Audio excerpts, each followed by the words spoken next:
live. Called this video test because it is. And I just want to see how a live stream goes when I'm driving. And I figure this is a good route to test it on because part of it's like a 25, part of it's a 35, it's a 55 mile per hour. So I'll get to see like if it buffers when I get to the 55. I I just feel like I cheated myself, but by not investigating streaming this way sooner. I didn't think this was possible to just stream with your normal service. And I'm embarrassed to admit who my carrier is. They bragged for many years who their how they had the best service for many years. But the reason I've used it is because I think their service really is the best. In a lot of places I've lived, like I didn't get reception unless I had this company, but they used to really rip people off. Now they've become more competitive. But anyway, and maybe with other providers, people can do this just as well. But so far, I've been impressed with the live streaming out in public. So we will see how the car ride holds up. And chat, can you guys let me know? Can you let me know if it's buffering a lot or if it seems okay so far?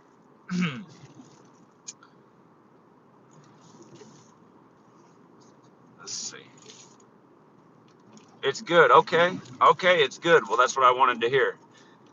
And so anyway, I got a lot of things to do on my to-do list for this next week. But one of those things is pick up at least one homeless person on the side of the street and offer them $20 and ask if they'll stand out on the side of the road with me with another sign. And I'll tell them if we raise any more money, they can have all the rest too.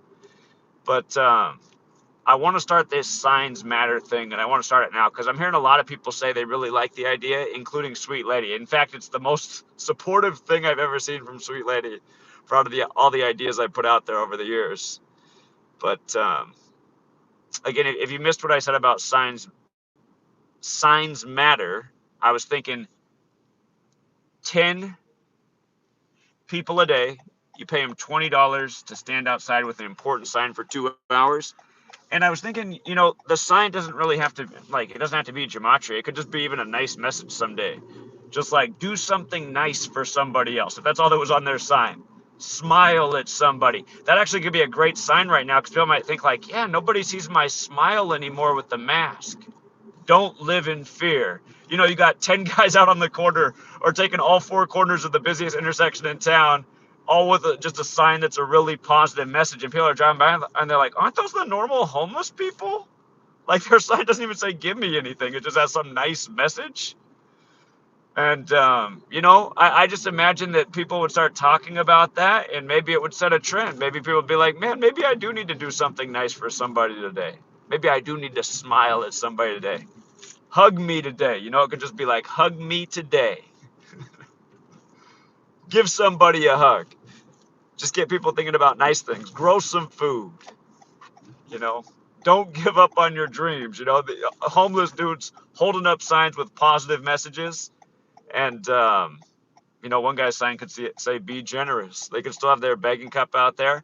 Or maybe, tell them, hey, if you can put up your sign in a clever way and just play your instrument next to it and try to make some more money, more power to you. But they just know that they're covered for those 2 hours. They're going to make enough money for the day. Or if they use it towards food, you can definitely feed yourself every day for $20. That's the goal to start.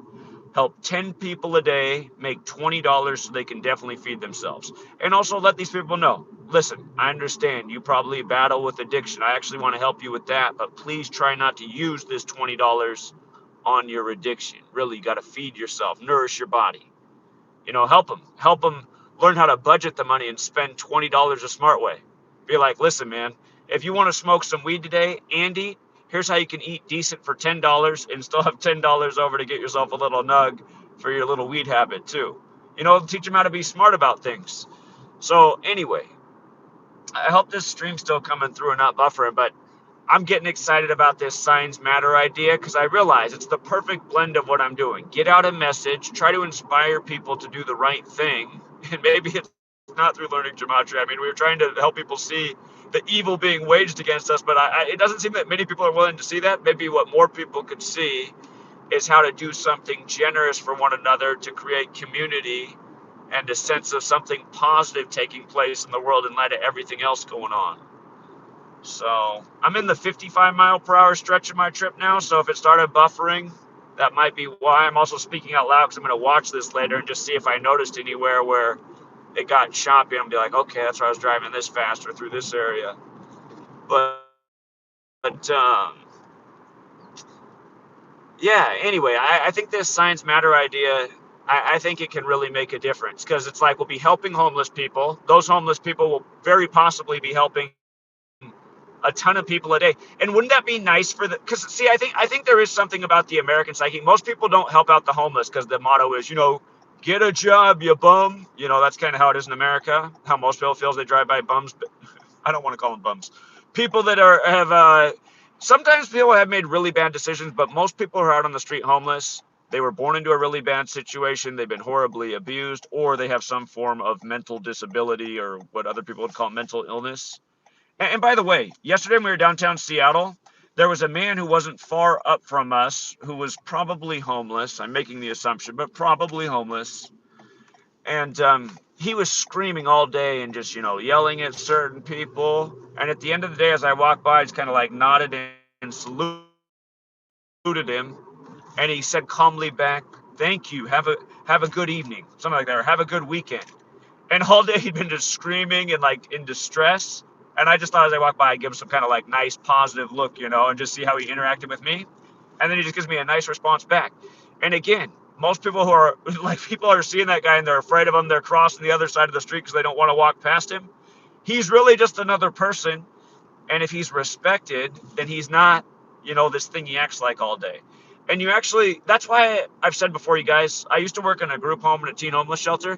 I really feel like in our 12, 13 years of public school programming, there should be things like where you actually go on a field trip and you visit children at the group home.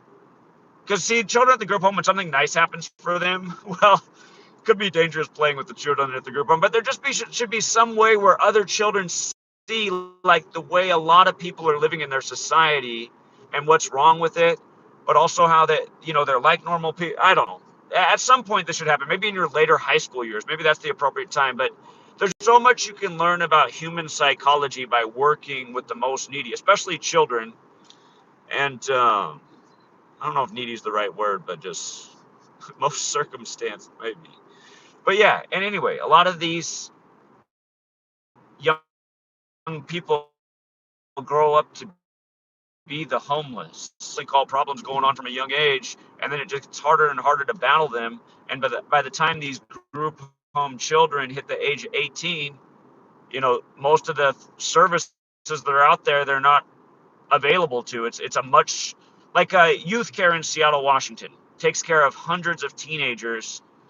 But when they hit 18, well, then there's not that much room once they hit 18 to be taken care of. It's like they're hoping that somehow these youngsters are going to get on their feet before they hit that number, but it doesn't happen in a lot of cases. And I'm sure with everything happening in the world right now, it's just getting worse and worse. But yeah, so anyway, this week on the to-do list, I plan, and I hope, because I know where the homeless people hang out in this town, so I don't feel like it'll be hard to drop by and say, "Hey, man, I got a $20 bill. Will you just come hold a sign with me for 2 hours?" If he starts bargaining and says he needs more, I'll see what the going rate is. Be funny if he's trying to hustle me. He's like, 20, man. Do it for 50. It's like, come on, man. Are you really going to make $50 out here in the next 2 hours? But we'll see. I think it'll go well. And I'm also getting some supplies so I can hold up the big post full of signs.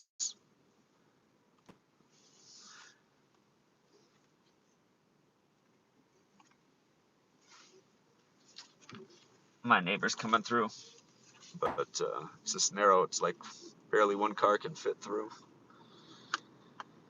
Anyway, I'm home now, you guys, so I'm actually going to watch this test and see how it went, but this was just a test, so thought I'd throw some ideas out there for what's going on. Goals for the week. And again, thank you to everybody who came to Seattle. Awesome work yesterday. Thank you again to Randy. And I called her Maria early. It's Lynn. Thank you to Randy and Lynn who pounded pavement with me today in Yakima. And you guys, it feels good to get outside and connect with people. And see, that's the disadvantage. If you live in a city like Seattle and you try to connect with this message, you're going to have a lot less luck than if you live in a small town like Yakima. And if you're realizing that about your current situation, maybe you should relocate somewhere. That's another thing to think about. So anyway, we'll leave it there for now, Truth Seeker. Till next time.